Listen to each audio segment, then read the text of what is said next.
ಇಲ್ಲ ನಮಸ್ಕಾರಗಳು.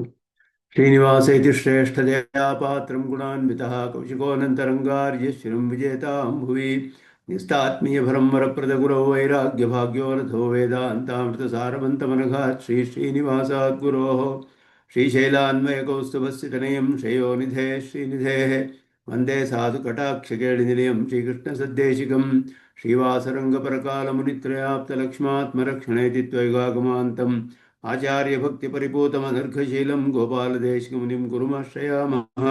नारायणाख्यतिराजपदाब्जभृङ्गश्रीवासयोगिगुरुणार्पितभारमीशे भक्त्यादिपूर्णवरदारिकृपात्तचिह्नं श्रीश्रीनिवासमुनिवर्यमहं प्रपद्ये। श्रीनारायणयोगीन्द्रवरदारिकृपाश्रयं रङ्गेशपादविनतं श्रीनिवासमुनिं भजे। श्रीमान् वेङ्कटनाथार्य कवितार्क्यकेसरी वेदान्ताचार्यवर्यो मे सन्निधत्तां सदा हृदि यो नित्यमच्युतपदाम्बुजयुग्मरुक्मं व्यामोहतस्तरितराणि तृणाय मेने अस्मद्गुरोर्भगवतोऽस्य देकसिन्धो रामानुजस्य चरणौ शरणं प्रपद्ये। विगाहे आमनं तीर्थं साधु वृन्दावने स्थितं निरस्तजिह्मगस्पर्शे यत्र कृष्णकृतादरः नाथेन मुनिनाथेन भवेयं नाथवानहं यस्य नैकमिकं दत्तं हस्तामलकथाङ्गतं यस्य सारस्वतस्रोतोकुलामोदवासितं श्रुतीनां श्रमायालं शठारिं तमुपास्महे।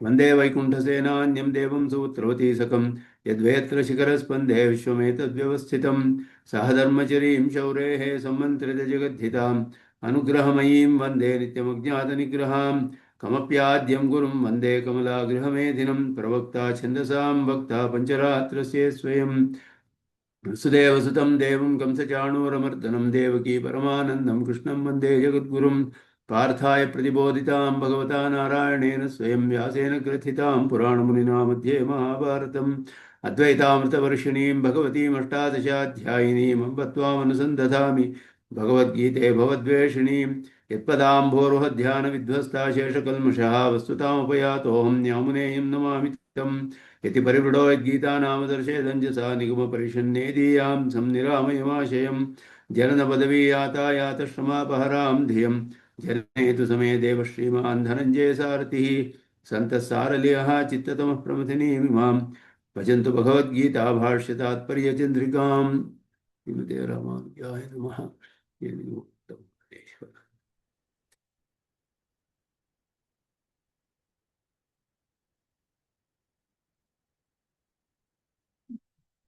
ವಿಭೂತಿ ಅಧ್ಯಾಯದಲ್ಲಿ ಪರಮಾತ್ಮನ ತನ್ನ ವಿಭೂತಿ ವಿಶೇಷಗಳನ್ನೆಲ್ಲ ಹೇಳ್ತಿರುವಂತಹದ್ದು.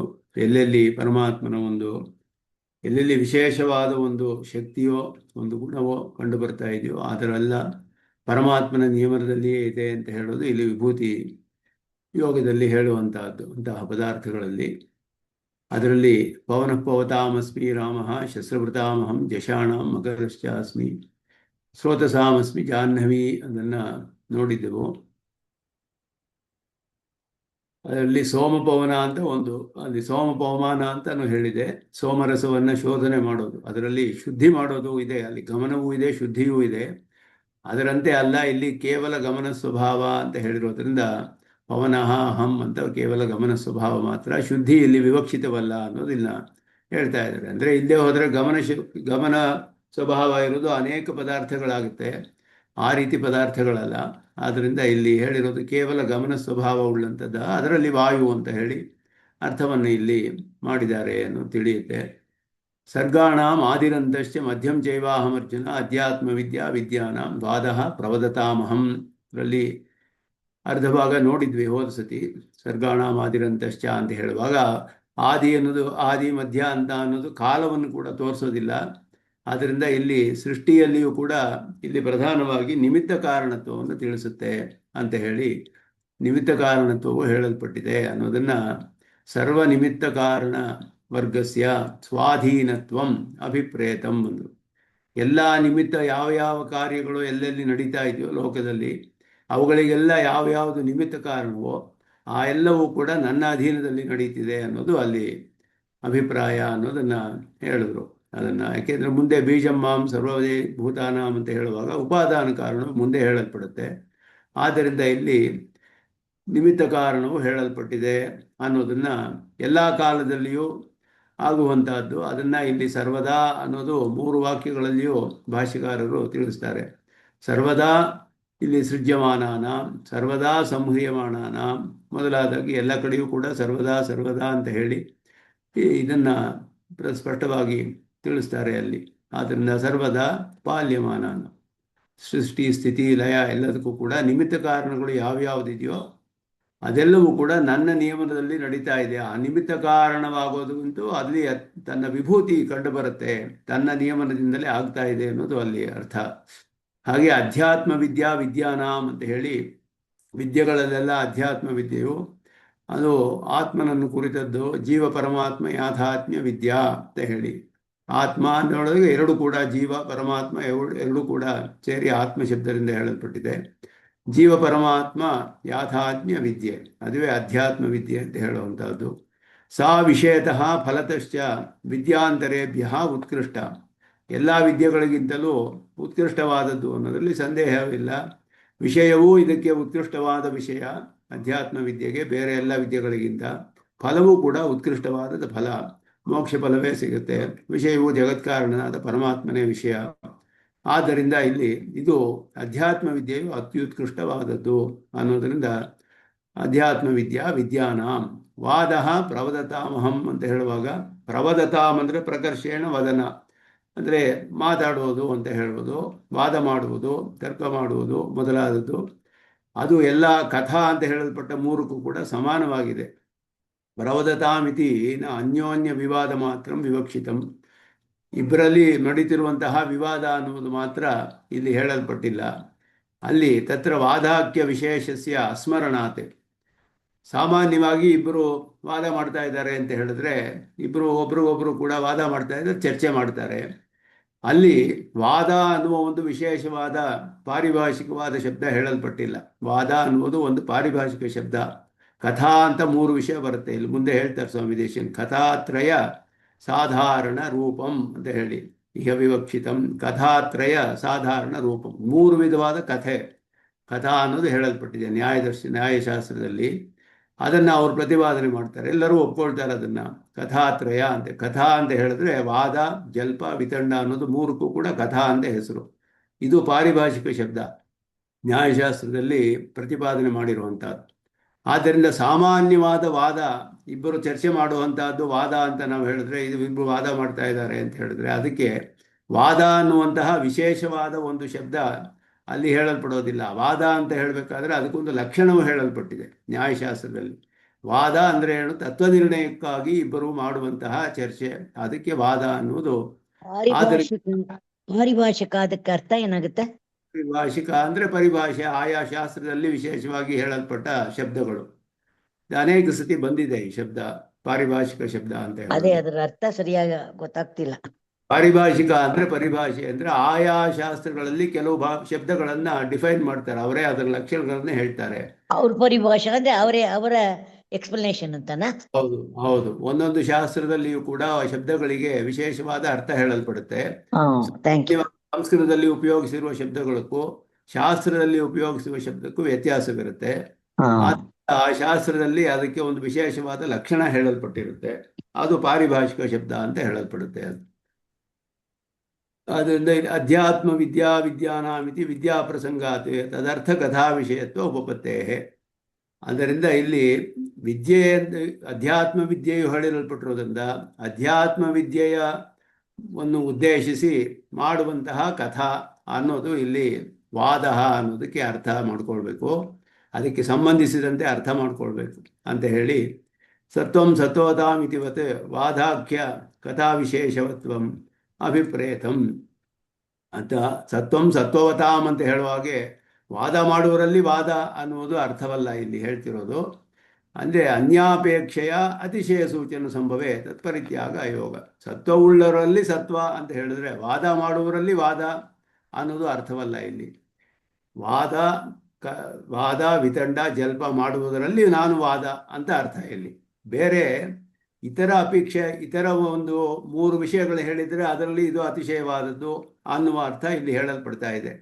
ವಾದ ಪ್ರವದತಾಮಹಂ ಅಂತ ಹೇಳಿದ್ರೆ ಇಬ್ಬರು ಚರ್ಚೆ ಮಾಡ್ತಿರುವಾಗ ಆ ಚರ್ಚೆಯೇ ನಾನು ಅಂತ ಅರ್ಥವಲ್ಲ.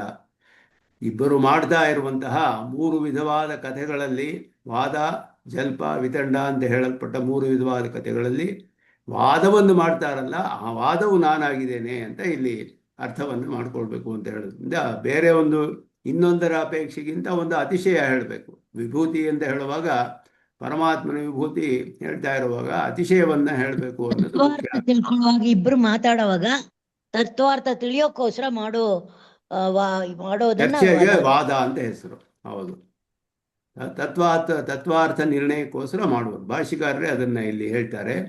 ಅದನ್ನ ವಾದ ಪ್ರವದತಾಂ ಅಂತ ಹೇಳುವಾಗ ಜಲ್ಪ ವಿತಂಡಾದಿ ಕುರ್ವತಾಂ ತತ್ವ ನಿರ್ಣಯಾಯ ಪ್ರವೃತ್ತಃ ವಾದ ಯಹ ಸಹ ಅಹಂ. ಜಲ್ಪ ವಿತಂಡ ವಾದ ಈ ಮೂರು ವಿಷಯವಾದ ಕಥೆಯನ್ನು ಮಾಡುವುದರಲ್ಲಿ ಯಾರು ತತ್ವ ನಿರ್ಣಯಕ್ಕೋಸ್ಕರ ಮಾಡ್ತಾರೋ ಅದು ವಾದ ಅಂತ ಹೇಳಲ್ಪಡುತ್ತೆ. ಅದು ಈ ಮೂರು ವಿಷಯದಲ್ಲಿ ಮೂರು ಕಥೆಗಳಲ್ಲಿ ತತ್ವ ನಿರ್ಣಯ ಮಾಡುವಂತಹ ಚರ್ಚೆಗೆ ವಾದ ಅಂತ ಹೆಸರು. ಅದು ಇದಕ್ಕೆ ವಾದ ಅನ್ನೋದು ಇಲ್ಲಿ ಹೇಳ್ತೀರ. ಅತಃ ಪ್ರವದತಾಮಿತಿ ಕಥಾತ್ರಯ ಸಾಧಾರಣ ರೂಪಮಿಹ ವಿವಕ್ಷಿತಂ. ಮೂರು ವಿಧವಾದ ಕಥೆಗಳಿಗೂ ಸಾಧಾರಣವಾದದ್ದು, ಅದರಲ್ಲಿ ವಾದ ಅನ್ನೋದು ವಿಶೇಷವಾಗಿ ಜಲ್ಪ ವಿತಂಡಾದಿ ಕುರ್ವತಾಂ. ಅದರಲ್ಲಿ ಜಲ್ಪ ಅಂತ ಹೇಳುವುದು ತತ್ವ ನಿರ್ಣಯಕ್ಕಾಗಿ ಮಾಡೋದಿಲ್ಲ, ಗೆಲ್ಲಲೇಬೇಕು ಅನ್ನೋ ಉದ್ದೇಶದಿಂದ ಮಾಡ್ತಾರೆ. ಈಗ ಕೋರ್ಟಲ್ಲಿ ಆರ್ಗ್ಯೂ ಮಾಡುವಂಥವ್ರು ಅವ್ರು ನಾವೇ ಗೆಲ್ಲಬೇಕು ಅನ್ನೋ ದೃಷ್ಟಿಯಿಂದಲೇ ಆರ್ಗ್ಯೂ ಮಾಡ್ತಾರೆ. ಅದು ಜಲ್ಪ ಅಂತಲೇ ಹೆಸರು ಅದಕ್ಕೆ. ವಿತಂಡ ಅಂತ ಹೇಳಿದ್ರೆ ದೋಷವನ್ನೇ ನೋಡೋದು. ನೀ ಏನಾದರೂ ಹೇಳಿದ್ರೆ ಅದು ನಾನು ಅದನ್ನು ಡಿಸ್ಪ್ರೂವ್ ಮಾಡ್ತೀನಿ ಅಂತ ಹೋಗೋದು. ನೀ ಏನು ಹೇಳಿದ್ರು ಅದು ತಪ್ಪು ಅಂತ ನಾನು ಪ್ರೂವ್ ಮಾಡ್ತೀನಿ. ಈ ರೀತಿ ವಾದ ಮಾಡೋದು ವಿತಂಡ ಅಂತ ಹೆಸರು. ತತ್ವ ನಿರ್ಣಯಾಯ ಪ್ರವೃತ್ತಃ ಇತ್ಯನೇನ ಸ್ವಲ್ಪ ಫಲ ವಿಜಿಗೀಷು ಕಥಾತಃ ಅತಿಶಯಿತ ಅಪವರ್ಗ ಪರ್ಯವಿಸಿತ ಫಲತ್ವೇನ ವಾದಸ್ಯ ಉತ್ಕರ್ಷ ಪ್ರದರ್ಶನ. ವಿಜಿಗೀಷು ಕಥಾಗಿ ಏನು ಅಂದರೆ ಜಲ್ಪಕ್ಕೆ ಸ್ವಲ್ಪ ಫಲ ಏನಿದ್ರು ತನಗೆ ಜಯ ಸಿಗುತ್ತೆ ಅಷ್ಟೇನೆ, ಇನ್ನೇನು ಅದಕ್ಕಿಂತ ಹೆಚ್ಚಿಗೆ ಸಿಗೋದಿಲ್ಲ. ವಿತಂಡ ಅನ್ನೋದ್ರೆ ಇನ್ನೊಬ್ಬರು ದೋಷವನ್ನು ತೋರಿಸೋದೇ ಉದ್ದೇಶ ಆಗುತ್ತೆ. ಆದರೆ ವಾದದಲ್ಲಿ ಏನಾಗುತ್ತೆ ಅಂತ ಹೇಳಿದ್ರೆ ತತ್ವ ನಿರ್ಣಯ ಆಗುತ್ತೆ. ತತ್ವ ನಿರ್ಣಯ ಆದರೆ ಅಪವರ್ಗಕ್ಕೆ ಅದು ಸಾಧನವಾಗುತ್ತೆ, ಪ್ರಯೋಜನವಾಗುತ್ತೆ. ಆದ್ದರಿಂದ ಅದಕ್ಕೆ ಒಂದು ಅತಿಶಯ ಅಪವರ್ಗ ಪರ್ಯವಸಿತ ಫಲತ್ವೇನ, ಅದು ಒಳ್ಳೆಯ ಫಲವನ್ನು ಉಂಟು ಮಾಡುತ್ತೆ. ಮುಂದೆ ತತ್ವ ನಿರ್ಣಯವಾಯಿತು ಅಂತ ಹೇಳಿದ್ರೆ ಅವನಿಗೆ ಉದ್ಧಾರವಾಗಿಬಿಡ್ತಾನೆ. ಒಬ್ಬ ಬರೀ ಗೆಲ್ಲೋದಕ್ಕೆ ಅಂತ ಮಾಡಿದ್ರೆ ಅವನಿಗೆ ಅಷ್ಟೇ ಅಲ್ಪವಾದ ಫಲ. ಆ ವಾದದಲ್ಲಿ ಅವನು ಗೆಲ್ದ ಅಷ್ಟೇನೆ ಅವನಿಗೆ ಫಲ ಬರೋದು. ಆದ್ದರಿಂದ ವಾದಕ್ಕೆ ಒಂದು ಉತ್ಕರ್ಷವೂ ಇರೋದ್ರಿಂದ ಈ ಮೂರು ವಿಧವಾದ ಕಥೆಗಳಲ್ಲಿ ವಾದ ಅನ್ನುವ ಕಥೆ ಅದು ನಾನಾಗಿದ್ದೇನೆ, ಅದು ನನ್ನ ಒಂದು ನಿಯಮನದಲ್ಲಿಯೇ ನಡೆಯುತ್ತೆ ಅಂತ ಇಲ್ಲಿ ಅರ್ಥ. ಅಕ್ಷರಾಣಾಂ ಅಕಾರೋಸ್ಮಿ ದ್ವಂದ್ವ ಸಾಮಾಸಿಕಸ್ಯ ಚ ಅಹಮೇವ ಅಕ್ಷಯಕಾಲ ಧಾತಾಹಂ ವಿಶ್ವತೋಮುಖ. ಮುಂದೆ ಅಕ್ಷರಾಣಾಂ ಅಕಾರ ಅಸ್ಮಿ ಅಂತ ಹೇಳಿದ್ರು. ಅಕ್ಷರಾಣಾಂ ಅಕಾರ ಗಿರಾಮ್ ಅಂತ ಹೇಳಿ ಪ್ರಣವವನ್ನು ಹೇಳಿದ್ರು, ಅಲ್ಲಿ ಏಕಾಕ್ಷರ ಅಂತ ಹೇಳಿ. ಇಲ್ಲಿ ಅಕ್ಷರಾಣಾಂ ಅಕಾರ, ಎಲ್ಲ ಸರ್ವಶಬ್ದ ವಾಚ್ಯತ್ವವು ಪರಮಾತ್ಮನಿಗೆ ಅಕಾರದ ವಾಚ್ಯತ್ವದಿಂದಲೇ ಬರುತ್ತೆ. ಆದ್ದರಿಂದ ಇಲ್ಲಿ ಪ್ರಣವವು ಎಲ್ಲಕ್ಕೂ ಪ್ರಕೃತಿಯಿಂದ ಹೇಳಲ್ಪಟ್ಟಿದೆ. ಯದ್ವೇದಾದೋ ಸ್ವರಪ್ರೋಕ್ತಃ ವೇದಾಂತೇಶು ಪ್ರತಿಷ್ಠಿತಃ ತಸ್ಯ ಪ್ರಕೃತಿಲೀನಸ್ಯ ಯಃ ಪರಃ ಸಹ ಮಹೇಶ್ವರಃ. ವೇದದ ಆದಿಯಲ್ಲಿಯೋ ಅಂತದಲ್ಲಿಯೋ ಹೇಳುವಂತಹ ಪ್ರಣವವು ಅದಕ್ಕೆ ಪ್ರಕೃತಿ, ಇದು ವೇದಕ್ಕೆಲ್ಲ ಪ್ರಕೃತಿಯಿಂದ ಹೇಳಲ್ಪಟ್ಟಿದೆ. ಪ್ರಣವಕ್ಕೆ ಪ್ರಕೃತಿಯಾದದ್ದು ಅಕಾರ ವಾಚ್ಯನಾದವನು ಪರಮಾತ್ಮ. ಆದ್ದರಿಂದ ಎಲ್ಲ ಶಬ್ದಗಳಿಂದಲೂ ಪರಮಾತ್ಮನೇ ವಾಚ್ಯನಾದವನು ಅನ್ನೋದು ಶ್ರುತಿ ಹೇಳುತ್ತೆ ನಮಗೆ. ಅಕ್ಷರಾಣಾಂ ಮಧ್ಯೆ ಅಕಾರೋ ವೈ ಸರ್ವಾವಾಕ್, ಇದು ಶ್ರುತಿಯಲ್ಲಿ ಹೇಳಲ್ಪಟ್ಟ ವಿಷಯ. ಅಕಾರೋ ವೈ ಸರ್ವಾವಾಕ್ ಅಂದರೆ ಎಲ್ಲ ವಾಕು ಅಕಾರದಿಂದಲೇ ಉತ್ಪನ್ನವಾಗಿದೆ ಅಂತ ಹೇಳಿ ಶ್ರುತಿ ಸಿದ್ಧ.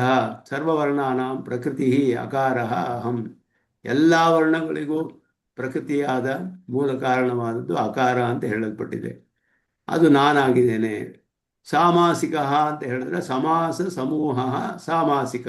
ಸಾಮಾಸಿಕ ಶಬ್ದಕ್ಕೆ ಸಮೂಹವಾಚಕ, ಅದು ಸಮಾಸಗಳ ಸಮೂಹ ಅನ್ನುವ ಅರ್ಥ ಸಾಮಾಸಿಕ ಅಂತ ಹೇಳಿದ್ರೆ.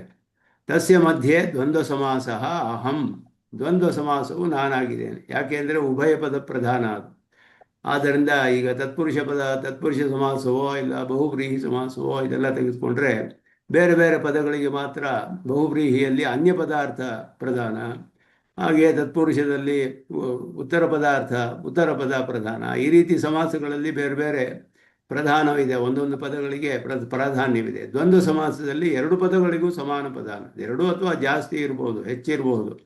ರಾಮಶ್ಚ ಕೃಷ್ಣಶ್ಚ ರಾಮಕೃಷ್ಣವು ಅಂದರೆ ರಾಮನಿಗೂ ಕೃಷ್ಣನಿಗೂ ಸಮಾನವಾದ ಪ್ರಾಧಾನ್ಯ. ಆದ್ದರಿಂದ ದ್ವಂದ್ವ ಸಮಾಸವು ಅದರಲ್ಲಿ ಉತ್ಕೃಷ್ಟವಾದದ್ದು ಅಂತ ಹೇಳಿ ಅದು ನಾನಾಗಿದ್ದೇನೆ. ಉಭಯ ಪದಾರ್ಥ ಪ್ರಧಾನತ್ವೇನ ಉತ್ಕೃಷ್ಟ, ಎರಡು ಪದಗಳಿಗೂ ಪ್ರಾಧಾನ್ಯ ಇರೋದ್ರಿಂದ ಅದಕ್ಕೆ ಒಂದು ಉತ್ಕೃಷ್ಟತೆ ಅಂತ ಹೇಳಿ. ಎಲ್ಲೆಲ್ಲಿ ಒಂದು ಉತ್ಕೃಷ್ಟತೆ ಮುಖ್ಯ ಅರ್ಥ ಇದು ಕಂಡು ಬರುತ್ತೋ ಮುಖ್ಯವಾದದ್ದು ಅದೆಲ್ಲ ನನ್ನ ನಿಯಮನದಲ್ಲಿದೆ, ನಾನೇ ನನ್ನ ವಿಭೂತಿಯನ್ನು ಅಲ್ಲಿ ನೋಡಬಹುದು ಅಂತ ಇಲ್ಲಿ ಪ್ರಧಾನವಾದ ವಿಷಯಗಳನ್ನು ಅಷ್ಟೇ ಪ್ರಾಧಾನ್ಯತಃ ಪ್ರವಕ್ಷ್ಯಾಮಿ ಅಂತ ಹೇಳಿದಾಗೆ. ಕಲಾಮುಹೂರ್ತಾದಿಮಯ ಅಕ್ಷಯ ಕಾಲ ಅಹಮೇವ. ಕಲಾಮುಹೂರ್ತ ಮೊದಲಾದ ಇದು ವಿಂಗಡಣೆ ಹೇಳಲ್ಪಟ್ಟಿದೆ. ಮುಹೂರ್ತ, ದಿನ, ಪಕ್ಷ, ಸಂವತ್ಸರ, ಆಯನ ಇದೆಲ್ಲವೂ ಕೂಡ ಕಾಲದ ಒಂದು ವಿಭಜನೆ ಮಾಡಿರುವಂತಹದ್ದು.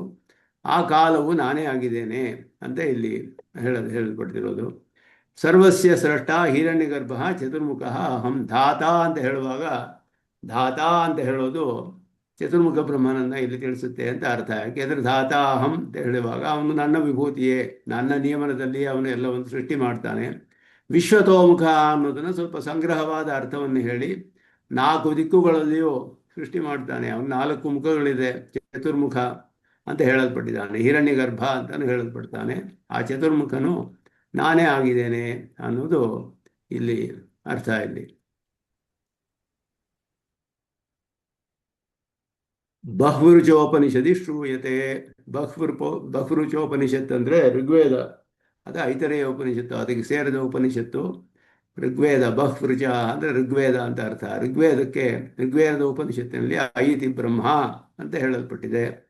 ಅದೇ ರೀತಿಯಲ್ಲಿ ಅಕಾರೋ ವೈ ಸರ್ವಾವಾಕ್ ಸೈಷ ಸ್ಪರ್ಶ ಊಷ್ಮಭಿ ವ್ಯಜ್ಯಮಾನ ಬಹ್ವಿ ನಾನಾ ರೂಪ ಭವತಿ ಶ್ರುತ್ಯೈವ ಪ್ರಪಂಚಿತಂ. ಜಲಶ್ರುತಿಗಳಲ್ಲಿ ಹೇಳಲ್ಪಟ್ಟಿದೆ. ಅದೇ ಅನೇಕ ಸ್ಪರ್ಶವರ್ಣಗಳು ಅಂದರೆ ಕಕಾರ, ಕವರ್ಗ, ಚವರ್ಗ, ಟವರ್ಗ ಮೊದಲಾದದ್ದು. ಅನುನಾಸಿಕ ಬಿಟ್ಟು ಕ ಗ ಚ ಚ ಜ ಜ ಡ ಟ ಡ ಡ ಇದೆಲ್ಲ ಕೂಡ ಸ್ಪರ್ಶವರ್ಣಗಳು ಅಂತ ಹೇಳಲ್ಪಡುತ್ತೆ. ಊಷ್ಮ ಅಂತ ಹೇಳಿದ್ರೆ ಶಶ ಸಹ ಊಷ್ಮಾಣ ಇದೆಲ್ಲ ವ್ಯಾಕರಣದಲ್ಲಿ ಹೇಳ್ತಾರೆ.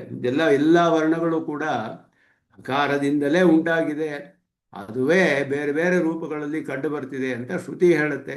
ಅದಕ್ಕೆ ಒಂದು ಪ್ರಕೃತಿ ಸ್ಥಾನವು ಕೊಡಲ್ಪಟ್ಟಿದೆ. ಅಕಾರದಿಂದಲೇ ಎಲ್ಲವೂ ಸೃಷ್ಟಿಯಾಗುತ್ತೆ ಅಂತ ಹೇಳಿ, ಎಲ್ಲವೂ ಅದರಿಂದಲೇ ಬಂದಿದೆ ಅಂತ ಹೇಳಿ ಅನೇಕ ರೂಪವಾಗಿ ಬರುತ್ತೆ ಅಂತ ಶ್ರುತಿ ಹೇಳೋ ಹಾಗೆ ಸರ್ವವರ್ಣಾನಾಂ ಪ್ರಕೃತಿ, ಎಲ್ಲ ವರ್ಣಕ್ಕೂ ಪ್ರಕೃತಿ ಸ್ಥಾನದಲ್ಲಿದೆ ಅಕಾರ ಅಂತ ಹೇಳುವಂತಹದ್ದು. ನಿರ್ಧಾರಣ ಉಪೈಕ ಬಹುತ್ವ ಸಿದ್ಧ್ಯರ್ಥಂ ಪ್ರತ್ಯಯಾರ್ಥಂ ದರ್ಶಯತಿ ಸಾಮಾಸಿಕ ಸಮೂಹ ಸಮಾಸ ಸಮೂಹ. ಇದೆಲ್ಲವೂ ನಿರ್ಧಾರಣಾರ್ಥವು. ಇಲ್ಲಿ ದ್ವಂದ್ವ ಸಮಾಸವು ನಿರ್ಧಾರಣವಾಗಿ ಸಮಾಸಗಳ ಸಮೂಹದಲ್ಲಿ ಈ ಸಮಾಸ ಅಂತ ಹೇಳಿದ್ರೆ ಸ್ಪೆಸಿಫಿಕ್ ಆಗಿ ಒಂದು ಸಮಾಸ ಹೇಳ್ತಾ ಇರೋದು. ಆದ್ದರಿಂದ ಅದು ನಿರ್ಧಾರಣಾರ್ಥದಲ್ಲಿ. ಆದ್ದರಿಂದ ಸಾಮಾಸಿಕ ಅಂದರೆ ಸಮಾಸಗಳ ಸಮೂಹ ಅಂತ ಅರ್ಥ. ಸಮೂಹಾರ್ಥದಲ್ಲಿ ಬರುವ ಶಬ್ದ ಅದು. ಪೂರ್ವೋತ್ತರ ಅನ್ಯ ಪದಾರ್ಥ ಪ್ರಧಾನೇಭ್ಯ ಅವ್ಯಯೀಭಾವ ತತ್ಪುರುಷ ಬಹುವ್ರೀಹಿಭ್ಯ ದ್ವಂದ್ವಸ್ಯ ಉತ್ಕರ್ಷ. ಅವ್ಯಯೀಭಾವ ಸಮಾಸದಲ್ಲಿ ಪೂರ್ವಪದ ಪ್ರಧಾನ, ತತ್ಪುರುಷ ಸಮಾಸದಲ್ಲಿ ಉತ್ತರ ಪದ ಪ್ರಧಾನ, ಬಹುವ್ರೀಹಿಯಲ್ಲಿ ಅನ್ಯಪದ ಪ್ರಧಾನ. ಹೀಗೆಲ್ಲ ಸಮಾಸಗಳು ವ್ಯಾಕರಣದಲ್ಲಿ ಹೇಳಲ್ಪಟ್ಟಿದೆ. ದ್ವಂದ್ವ ಸಮಾಸವು ಎಲ್ಲ ಪದಗಳಿಗೂ ಸಮಾನವಾದ ಪ್ರಧಾನ ಕೊಟ್ಟಿರೋದ್ರಿಂದ ಅದು ಉತ್ಕೃಷ್ಟವಾದದ್ದು, ಉಭಯ ಪದ ಪ್ರಧಾನ ಅಂತ ಹೇಳಿ ಅದು ಹೇಳಲ್ಪಟ್ಟಿದೆ. ಅಕ್ಷಯ ಕಾಲ ಅಹಮೇವ ಅನ್ನುವಾಗ ಅಕ್ಷಯ ಶಬ್ದದಿಂದ ಕಲಾಮುಹೂರ್ತ ಕಾಷ್ಟ ಅಶ್ಚ ಇದೆಲ್ಲ ಉಪನಿಷತ್ತಿನ ವಾಕ್ಯ. ಕಲಾಮುಹೂರ್ತಾದಿಮಯಶ್ಚ ಕಾಲ ಇತಿ ಶ್ರುತಿ ಸ್ಮೃತ್ಯಾದಿ ಸಿದ್ಧ ಬಹುವಿಧ ವಿಕಾರ ರೂಪ ಲೋಕಕ್ಷಯ ಹೇತುಭೂತ ಅನಂತ ಅವಚ್ಛೇದೆ ಸತ್ಯಪಿ ಸ್ವರೂಪತಃ ಅನಾದ್ಯನಂತತ್ವಂ ವಿವಕ್ಷಿತಂ ಕಾಲ ಇತಿ. ಕಾಲವು ಅಕ್ಷಯವಾದದ್ದು ಅಂತ ಹೇಳಲ್ಪಟ್ಟಿತು. ಅನೇಕ ವಿಧವಾದ ವಿಕಾರವು ಹೇಳಲ್ಪಟ್ಟಿದೆಯಲ್ಲ ಲೋಕದಲ್ಲಿ. ದಿನ, ಸಂವತ್ಸರ, ಪಕ್ಷ, ಮಾಸ, ಕಾಲ, ಮುಹೂರ್ತ, ಕಾಷ್ಟ ಇದೆಲ್ಲ ಹೇಳಲ್ಪಟ್ಟಿದೆಯಲ್ಲ. ಈ ರೀತಿ ಹೇಳಿರುವಾಗ ಈ ಕಾಲಕ್ಕೆ ವಿಕಾರ ಬಂದಿದೆಯೇ ಅಂತ ಹೇಳಿದ್ರೆ ಅದರ ಪರಿಣಾಮವಲ್ಲ ಅದೆಲ್ಲ.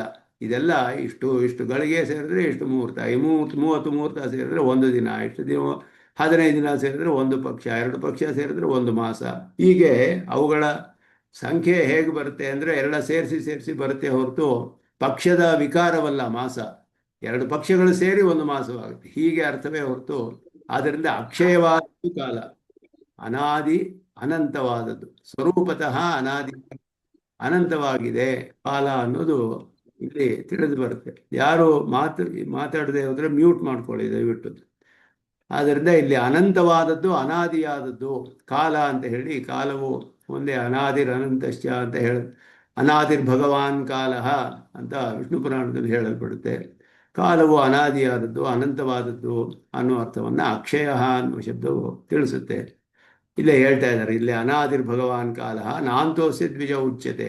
ಇಲ್ಲೇ ಬಂತದ್ದು ಅನಾದಿರ್ ಭಗವಾನ್ ಕಾಲ ನಾಂತೋಸ್ಯ ದ್ವಿಜ ಉಚ್ಯತೆ. ಕಾಲೋ ಪ್ರವೃತ್ತ ನಾಂದೋ ನ ಜಾತಿ ನ ಚ ಮೇಸ್ತಿ ಮಧ್ಯಂ, ಇದೆಲ್ಲ ಗೀತೆಯಲ್ಲಿ ಹೇಳಿರುವಂತಹದ್ದು. ಇತ್ಯಾದಿಭಿ ಇದಂ ಕಾಲಾಧಿಷ್ಠಾತೃತ್ವಂ ವ್ಯಕ್ತಂ. ಇದೆಲ್ಲ ಕೂಡ ಕಾಲಗೆ ಅಧಿಷ್ಠಾತನಾಗಿರುವನು ಪರಮಾತ್ಮನೇ. ಕಾಲವು ಪರಮಾತ್ಮನ ಅಧೀನದಲ್ಲಿಯೇ ಇದೆ ಅನ್ನೋದು ಅರ್ಥ. ಅಕ್ಷಯವಾದ ಕಾಲವು ನನ್ನ ವಿಭೂತಿ ಅಂತ ಹೇಳಿದ್ರೆ ನನ್ನ ಅಧೀನದಲ್ಲಿಯೇ ಕಾಲವು ಇದೆ ಅನ್ನೋದು ಇಲ್ಲಿ, ಅದು ಕೂಡ ಅವನ ವಿಭೂತಿ ಅನ್ನೋದನ್ನ ಇಲ್ಲಿ ಹೇಳಲ್ಪಡ್ತಾ ಇರೋದು. ಧಾತಾಹಂ ವಿಶ್ವತೋಮುಖ ಅನ್ನುವಾಗ ಧಾತೃ ಶಬ್ದವು ರೂಢ್ಯ ವಿಶ್ವತೋಮುಖತ್ವ ವಿಶೇಷಣೇನ ಚ ಹಿರಣ್ಯಗರ್ಭೇ ಮಾತ್ರ ಉಚ್ಯತೆ. ರೂಢಿ ಅರ್ಥದಲ್ಲಿ ದಾತಾಯತ ಪೂರ್ವ ಕಲ್ಪಯತೆ ಅಂತೆಲ್ಲ ಬರುತ್ತೆ. ಹಿರಣ್ಯಗರ್ಭ ಅನ್ನೋದು ಚತುರ್ಮುಖ ಬ್ರಹ್ಮನನ್ನ ಹೇಳುತ್ತೆ. ಇದು ಚತುರ್ಮುಖ ಬ್ರಹ್ಮನು ಇಲ್ಲಿ ಹೇಳಲ್ಪಟ್ಟಿದ್ದಾನೆ ಅಂತ ಅರ್ಥ. 4 ದಿಕ್ಕುಗಳಲ್ಲಿಯೂ ಮಾಡ್ತಾನೆ ಅವನು ಅಂತ ಹೇಳಿ. ಧಾತೃ ಶಬ್ದೇನೈವ ಅಂಡಾಂತರ್ವರ್ತಿ ಸಮಸ್ತ ವಿಧಾತೃತ್ವ ಲಕ್ಷಣ ಉತ್ಕರ್ಷ ಸಿದ್ಧ. ಬ್ರಹ್ಮಾಂಡದ ಒಳಗಡೆ ಇರುವ ಎಲ್ಲವನ್ನು ಕೂಡ ಅವನೇ ಸೃಷ್ಟಿ ಮಾಡೋದು. ಚತುರ್ಮುಖ ಬ್ರಹ್ಮನ ಮೂಲಕ ಪರಮಾತ್ಮ ಮಾಡ್ತಾನೆ ಅಂತ. ಚತುರ್ಮುಖ ಬ್ರಹ್ಮನಿಗೆ ಸೃಷ್ಟಿ ಮಾಡೋದ್ರಿಂದ, ಅವನಿಗೆ ಒಂದು ಉತ್ಕರ್ಷ ಎಲ್ಲವನ್ನು ಸೃಷ್ಟಿ ಮಾಡೋದ್ರಿಂದ ಅವನು ನನ್ನ ನಿಯಮನದಲ್ಲಿಯೇ ಮಾಡ್ತಾನೆ. ಅದರಿಂದ ಅವನು ನನ್ನ ವಿಭೂತಿ ಅನ್ನೋದು ಇಲ್ಲಿ ಸರ್ವಸ್ಯ ಸ್ರಷ್ಟ ಅಂತ ಹೇಳಿ. ಸರ್ವಸ್ಯ ಸ್ರಷ್ಟ ಹಿರಣ್ಯಗರ್ಭ.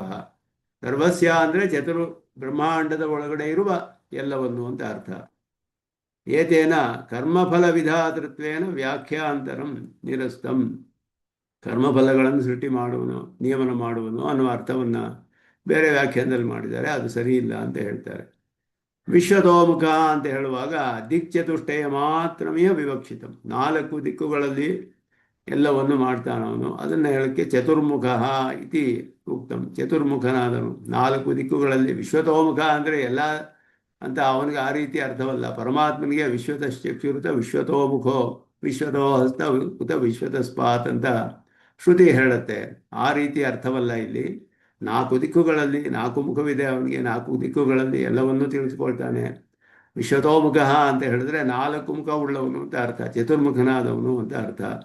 ವೇದ ಚತುಷ್ಟಯ ಪ್ರವರ್ತನಾಧಿಕಂ ಚ ಅನೇನ ಸೂಚಿತಂ. 4 ವೇದಗಳನ್ನು ಕೂಡ ಪ್ರವರ್ತನೆ ಮಾಡಿ ಪರಮಾತ್ಮನು ಮೊದಲು ವೇದವನ್ನು ವೇದವನ್ನು ಉಪದೇಶ ಮಾಡ್ತಾನವನು. ಉಪದೇಶ ಮಾಡಿದ ಮೇಲೆ ಅವನ ಮೂಲಕ ಎಲ್ಲವೂ ಕೂಡ ಪ್ರವರ್ತನೆ ಆಗುತ್ತೆ ಅನ್ನೋದ್ರಿಂದ 4 ವೇದಗಳನ್ನು ಪ್ರವರ್ತನೆ ಮಾಡ್ತಾನೆ ಅನ್ನೋದು ಕೂಡ ಅಲ್ಲಿ ಸೂಚಿತ ಅಷ್ಟೇ. ಅದರದ್ದು ಒಂದು ಸೂಚನೆಯೂ ಇದೆ. ಅದರಿಂದ ಇಲ್ಲಿ ಧಾತ ಅಂತ ಹೇಳಿರೋದು ಚತುರ್ಮುಖ ಬ್ರಹ್ಮ, ಅವನು ಕೂಡ ನನ್ನ ವಿಭೂತಿಯೇ ಅಂತ ಹೇಳಿ. ಅಕ್ಷರಗಳಲ್ಲೆಲ್ಲ ಅದಕ್ಕೆಲ್ಲಕ್ಕೂ ಕಾರಣನಾದ ಅಕಾರ.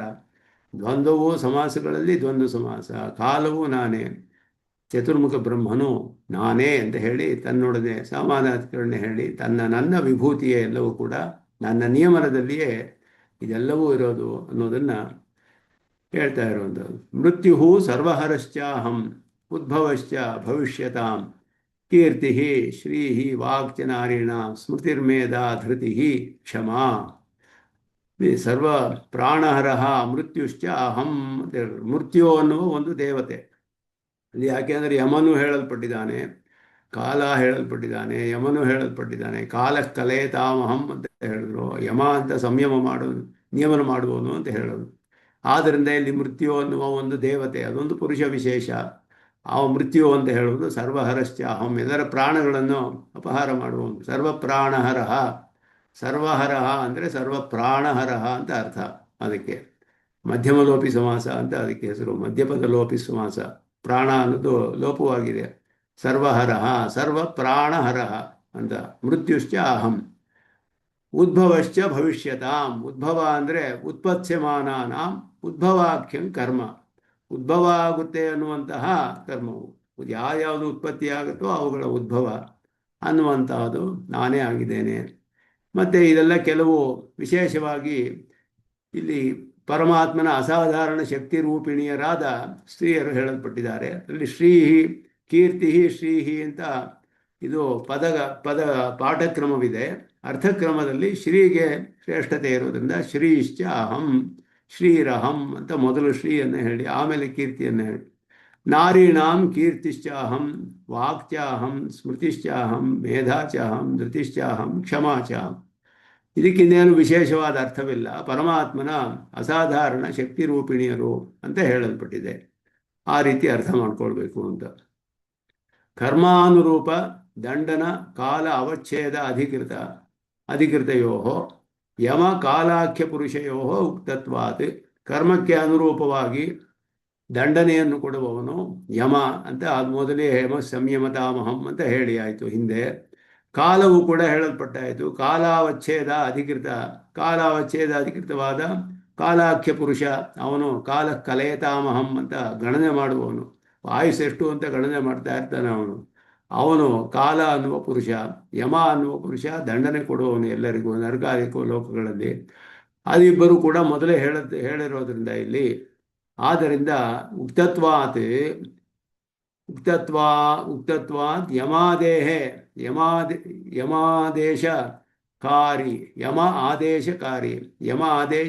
ಯಮನ ಆದೇಶವನ್ನು ಅನುಸರಿಸುವವನು ಅಂತ ಅರ್ಥ. ಯಮಾದೇಶಕಾರಿ, ಆದೇಶವನ್ನು ಅನುಸರಿಸುವಂತಹ. ಪ್ರಾಣಹರಣಾಧಿಕೃತ, ಪ್ರಾಣವನ್ನು ಅಪಹಾರ ಮಾಡುವುದರಿಂದ ಉಂಟಾಗುವಂತಹ ಪುರುಷ ವಿಶೇಷ ಮೃತ್ಯು ಸರ್ವಹರಃ ಇತ್ಯುಚ್ಯತೆ. ಯಮನ ಆದೇಶದಲ್ಲಿ ಪ್ರಾಣವನ್ನೆಲ್ಲ ಹರಣ ಮಾಡ್ಕೊಂಡು ಬರ್ತಾನವನು. ಮೃತ್ಯು ಅನ್ನುವ ಪುರುಷ ವಿಶೇಷ ಅವನು ಕೂಡ ನಾನೇ ಅಂತ ಇಲ್ಲಿ ಹೇಳಲು. ಪ್ರಳಯೇ ಸರ್ವ ಸಂಹರ್ತೇಶ್ವರ ಇಹ ಮೃತ್ಯುರಿತಿ ಕೈಶ್ಚಿದುಕ್ತಂ ಮಂದಂ. ಪ್ರಳಯದಲ್ಲಿ ಎಲ್ಲವನ್ನು ಸಂಹರ್ತ ಮಾಡುವಂತಹ ಅವನು ಈಶ್ವರ ಅಂತ ಕೆಲವರು ಅರ್ಥ ಮಾಡಿದ್ದಾರೆ. ಅದು ಇಲ್ಲಿ ಸರಿ ಹೋಗೋದಿಲ್ಲ ಅಂತ ಹೇಳ್ತಾರೆ. ಇಲ್ಲಿ ಭೂತಾನಾಂ ಅಂತೇವ ಚ ಇತಿ ಉಕ್ತತ್ವಾತ್, ಮೊದಲೇ ಹೇಳಲ್ಪಟ್ಟಿದೆ ಅದು ಅಂತ ಹೇಳಿ. ಉದ್ಭವ ಸಹಪಾಠಾತ್ ಅತ್ರ ಮೃತ್ಯು ಶಬ್ದ ಮರಣಪರಃ ಇತಿ ಕೇಚಿತ್. ಕೆಲವರು ಮರಣ ಅಂತಲೂ ಅರ್ಥ ಮಾಡ್ತಾರೆ. ಉದ್ಭವಶ್ಚ ಭವಿಷ್ಯತಾಂ ಅಂತ ಹೇಳಿರೋದ್ರಿಂದ ಮೃತ್ಯು ಸರ್ವಹರಶ್ಯಾಹಂ ಅಂತ ಹೇಳುವ ಮರಣ ಅಂತ ಅರ್ಥ ಮಾಡ್ತಾರೆ. ಆದರೆ ಭಾಷಿಕಾರರು ಮಾಡಿರೋದು ಮೃತ್ಯು ಅನ್ನುವ ಪುರುಷ ವಿಶೇಷ ಅಂತ ಹೇಳಲ್ಪಟ್ಟಿದೆ. ಉದ್ಭವ ಶಬ್ದ ಸ್ವರಸತಃ ಉತ್ಪತ್ತಿ ಕ್ರಿಯಾಪರ, ಉತ್ಪತ್ತಿಯ ಕ್ರಿಯೆಯನ್ನು ತಿಳಿಸುತ್ತೆ ಅದು. ಉದ್ಭವ ಸ್ಥಾನಾದಿ ನಿಮಿತ್ತ ಉಪಾದಾನಾದಿಕಂ ಚ ಅತ್ರ ಪೃಥಗೇವ ನಿರ್ದಿಷ್ಟಮಿತಿ. ಉಪಾದಾನ ಕಾರಣ, ನಿಮಿತ್ತ ಕಾರಣ ಎಲ್ಲ ಮೊದಲೇ ಹೇಳಲ್ಪಟ್ಟಿದೆ. ಮುಂದೆ ಉಪಾದಾನವೂ ಹೇಳಲ್ಪಡುತ್ತೆ. ಆದ್ದರಿಂದ ಇಲ್ಲಿ ಕ್ರಿಯಾಪರತ್ವಮೇವ ಉಚಿತಂ. ಇಲ್ಲಿ ಉದ್ಭವ ಅನ್ನುವ ಕ್ರಿಯೆ ಮಾನ್ಯ ಅದನ್ನೇ ಹೇಳಲ್ಪಟ್ಟಿದೆ ಅನ್ನೋದ್ರಿಂದ ಉದ್ಭವಾಖ್ಯಂ ಕರ್ಮ ಇತಿ ಉಕ್ತಂ. ಕೀರ್ತ್ಯಾದಯ ನೇಹ ಗುಣವಿಶೇಷ ವಿವಕ್ಷಿತ. ಇದು ಒಂದು ಮುಖ್ಯವಾದ ವಿಷಯ. ಇಲ್ಲಿ ಕೀರ್ತಿ, ಸ್ಮೃತಿ, ಮೇಧ, ಧೃತಿ ಎಲ್ಲ ಹೇಳಿರೋದು ಗುಣಗಳಲ್ಲ. ಇದೆಲ್ಲ ಸ್ತ್ರೀ ವಿಶೇಷರು ಅಂತ ಹೇಳಿ, ಕೆಲವು ವಿಶೇಷ ನಾರಿಯರು, ಸ್ತ್ರೀಯರು ಅಂತ ಹೇಳಲ್ಪಟ್ಟಿದೆ. ಪರಮಾತ್ಮನ ಅಸಾಧಾರಣ ಶಕ್ತಿಯುಳ್ಳವರು ಅಂತ ಅರ್ಥ ಮಾಡ್ಕೊಳ್ಬೇಕು. ತೇಷಾಂ, ಯಾಕೆಂದ್ರೆ ಗುಣಗಳು ಹೇಳಿದ್ರೆ ಪುರುಷೇಶು ಅಪಿಚ ಉದ್ಭೂತತ್ವೇನ, ಪುರುಷರಲ್ಲಿಯೂ ಇದೆ ಗುಣ. ಅದು ಗುಣಗಳನ್ನೇ ಹೇಳ್ತಾ ಇಲ್ಲ ಇಲ್ಲಿ. ನಾರೀಣಾಂ ಇತಿ ವಿಶೇಷ ಅಯೋಗಾತ್. ನಾರೀಣಾಂ ಅಂತ ಹೇಳಬೇಕಾಗಿರಲ್ಲ ಆವಾಗ, ಯಾಕೆಂದ್ರೆ ಪುರುಷರಲ್ಲಿಯೂ ಗುಣಗಳು ಉದ್ಭವ ಇರುತ್ತೆ. ಆದ್ದರಿಂದ ನಚ ನಾರಿ ಶಬ್ದ ಹತ್ರ ಸ್ತ್ರೀಲಿಂಗ ಪದಾರ್ಥ ಮಾತ್ರ ಪರಹ ಮುಖ್ಯವಾದ ಅಭಾವ. ಬರೀ ಒಂದು ಸ್ತ್ರೀಲಿಂಗ ಪದಾರ್ಥ ಅನ್ನುವ ಅರ್ಥವೂ ಅಲ್ಲ, ವಿಶೇಷವಾದ ಕೆಲವು ನಾರಿಯರೇ ಹೇಳಲ್ಪಟ್ಟಿದ್ದಾರೆ ಅಂತ ಅರ್ಥ ಇಲ್ಲಿ. ಅತಃ ನಾರಿ ವಿಶೇಷ ನಿರ್ಧಾರಣಮೇವ ಕ್ರಿಯತೆ. ತತ್ರ ಚ ಶ್ರಿಯಃ ಏವ ಸರ್ವನಾರೀಭ್ಯಃ ಅತಿಶಯಿತತ್ವಾತ್. ಎಲ್ಲರಿಗಂತೂ ಅತಿಶಯವಾದ ಮಹಾಲಕ್ಷ್ಮಿ ಮೊದಲು ಹೇಳಬೇಕು, ಪ್ರಥಮಂ ವಕ್ತವ್ಯ. ಕೀರ್ತಿ ಶ್ರೀಯರ್ತಿ ಪಾಠಕ್ರಮ ಅರ್ಥಕ್ರಮೇಣ ಬಾಧ್ಯತೆ. ಆದ್ದರಿಂದ ಮೊದಲು ಶ್ರೀಯನ್ನು ಹೇಳಿ ಆಮೇಲೆ ಕೀರ್ತಿಯನ್ನು ಹೇಳ್ತಾರೆ. ಏತಾಶ್ಚ ಭಗವದ್ ಅಸಾಧಾರಣ ಶಕ್ತಿಯ, ಭಗವಂತನ ಅಸಾಧಾರಣ ಶಕ್ತಿಯರು. ವಾಕ್ ಅಂತ ಹೇಳಿದ್ರೆ ಚತುರ್ಮುಖ ಬ್ರಹ್ಮನ ಮಗಳು ವಾಗ್ದೇವಿ ಮೊದಲಾದ್ದು ಅರ್ಥ ಮಾಡ್ಕೋಬಹುದು. ಅಂದರೆ ವ್ಯಾಖ್ಯಾನಗಳಲ್ಲಿ ಇದಕ್ಕೆ ಬೇರೆ ಏನು ಅರ್ಥ ಹೇಳಿಲ್ಲ. ಭಗವಂತನ ಅಸಾಧಾರಣ ಶಕ್ತಿ ರೂಪಿಣಿಯರು ಅಂತ ಹೇಳಲ್ಪಟ್ಟಿದೆ. ಅನ್ಯತ್ರ ತತ್ತದ ಅಭಿಮಾನ ವಿಶೇಷಾತ್ ತತ್ತದ್ ಶಬ್ದ. ಬೇರೆ ಕಡೆಗಳಲ್ಲಿ ಹೇಳುವಾಗ ಇಲ್ಲಿ ವಿಭೂತಿ ಹೇಳ್ತಾ ಇರುವಾಗ ಈ ರೀತಿ ಅರ್ಥ ಮಾಡಬೇಕು. ಸಾಮಾನ್ಯವಾಗಿ ಹೇಳುವಾಗ ಆ ಒಂದು ಗುಣದಿಂದ ಇಟ್ಕೊಂಡು ಕೂಡ ಹೇಳ್ಬೋದು ಅನ್ನೋದನ್ನ ಅರ್ಥ ಮಾಡ್ತಾರೆ. ಬೃಹತ್ ಸಾಮ ತಥಾ ಸಾಮ್ನಾಂ ಗಾಯತ್ರಿ ಛಂದಸಾಮಹಂ ಮಾಸಾನಾಂ ಮಾರ್ಗಶೀರ್ಷೋಹಂ ಋತೂನಾಂ ಕುಸುಮಾಕರ.